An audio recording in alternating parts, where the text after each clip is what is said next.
Αυτή είναι η Θεσσαλία που μπήκε το 1881 και αυτή είναι η Μακεδονία που μπήκε πιο μετά το 1913 μαζί με την Κρήτη, κάποια νησιά του Αιγαίου και κάμποση από την Ήπειρο. Το εννοούσα όταν είπα ότι κάποιοι είμαστε γεωγράφητοι. Πέρα από αυτό το ρεζίλι, στο προηγούμενο βίντεο είδαμε μια ολοκένουργια Ελλάδα, τις γενικές δυσκολίες αλλά και κάποιες προσδοκίες της. Σήμερα λοιπόν ξεκινάμε να δούμε τις δυσκολίες αυτές λίγο πιο συγκεκριμένα και τις προσδοκίες της να γίνονται θρύψαλα μπροστά στα μάτια της. Ναι, φαίνεται η Ελλαδίτσα μας δεν περνάει πολύ ωραία μέσα στον 19ο αιώνα. Αλλά εντάξει, έχουμε ήλιο ρε παιδί μου. Σήμερα θα καλύψουμε την εμπορική ναυτιλία και τη διανομή των εθνικών κτημάτων. Είναι δύο κομμάτια στα οποία φαίνονται έντονα οι δυσκολίες που περνάνε τα πρώτα χρόνια το κράτος. Και θα έλεγα ότι πονένε το βλέπεις, αλλά εγώ θα αρχίσω να κρίνω άμα μάθω γεωγραφία. Τέλος πάντων.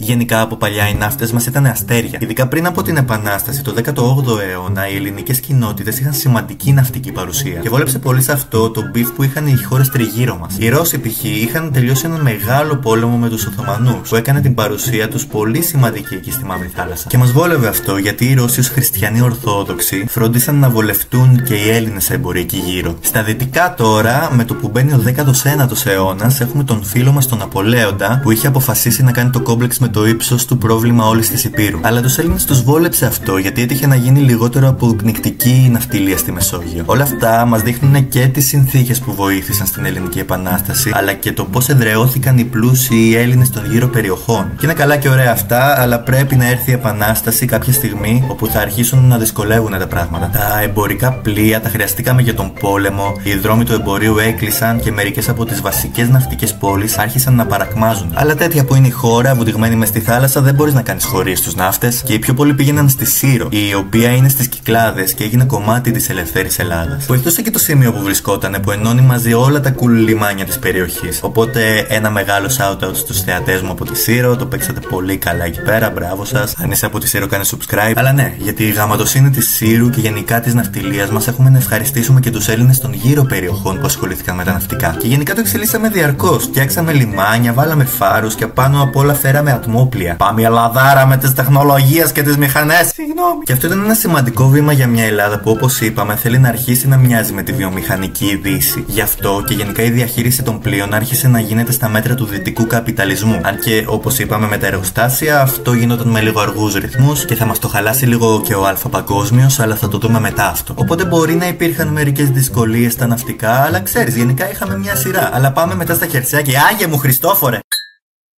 Ένα πολύ μεγάλο ζήτημα του νέου ελληνικού κράτους, σαν να μην έφταναν τα υπόλοιπα, ήταν σε ποιον θα δώσουμε όλα αυτά τα κτήματα που είχαμε. Στην Επανάσταση, πολλές από τις λεγόμενες εθνικές γέες έφυγαν από τα χέρια των Οθωμανών και ανήκαν πλέον στο ελληνικό κράτος. Το θέμα όμως ήταν πως μας τα είχαν αφήσει λίγο αχταρμά. Έπρεπε να βγάλουμε άκρη πώς να πάρουμε τα δικαιώματα ιδιοκτησίας από τους προηγούμενους και αυτό ήταν περίπλοκο γιατί πολλά από αυτά τα κτήματα τα είχαν με υπάλληλα δικαιώματα. Αυτό σημαίνει ότι ένας ήταν ιδιοκτήτης, άλλος είχε δικαιώματα ενοικίασης, άλλος το είχε για να παίζει επί τραπέζια το σουκού και άντε να βγάλεις άκρη τώρα με όλους αυτούς. Και πέρα από αυτό, ήταν και τα κτήματα που βρίσκονταν μεν σε ελληνικό έδαφος, αλλά το κράτος δεν είχε προλάβει να τα πιάσει στα χέρια του και τα είχαν αγοράσει άλλοι άσχετοι. Οπότε no money από αυτά τα κτήματα. Για να μην μιλήσουμε για τις παραβιάσεις που γίνονταν μέσα σε όλο αυτό τον αχταρμά.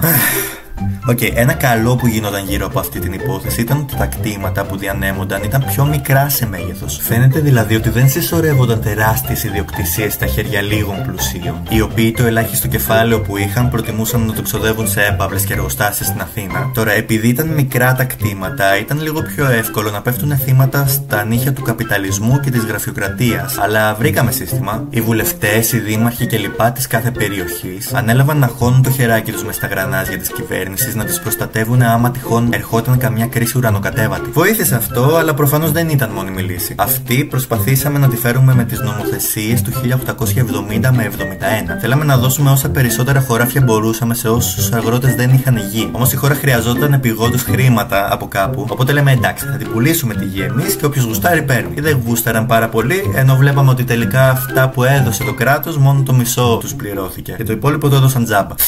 Κάνει λίγο ζέστη εδώ μέσα. Βλέπουμε για άλλη μια φορά ότι τα πρώτα χρόνια μετά την απελευθέρωση δεν ήταν βόλτα στο πάρκο. Και ακόμη δεν είδες τίποτα που να φτάσουμε στους σιδηρόδρομους. Ήταν ώρα να γνωρίσουν οι Έλληνες την ταραγμένη πραγματικότητα του να χειρίζεσαι ένα νέο κράτος. Και δεν ήταν καν όλοι πρόθυμοι να συνεργαστούν. Οι κυβερνήτες έκαναν βλακίες ακόμη και όταν ήθελαν να βοηθήσουν, ενώ οι πολίτες έκαναν ό,τι μπορούσαν με τα λίγα λεφτά και την ανύπαρκτη παιδεία τους. Αλλά πριν μας ανέβει κι άλλο η πίεση, θα το λήξουμε εδώ πέρα. Άμα σας άρεσε το βίντεο, κάντε like, subscribe και πείτε μου στα σχόλια ό,τι ερωτήσεις ή διορθώσεις έχετε να προσφέρετε. Δεν έρχομαι εδώ ούτε σαν δάσκαλος, ούτε σαν ιστορικός, αλλά ως ένας πρώην μαθητής που θέλει να δώσει ένα χεράκι. Αυτό όμως σημαίνει ότι έχω δρόμο να βελτιωθώ και να γίνουν τα βίντεο αυτά όσο πιο χρήσιμα και διασκεδαστικά γίνεται. Αυτά, τώρα κλείστε το YouTube, είναι 3 το πρωί!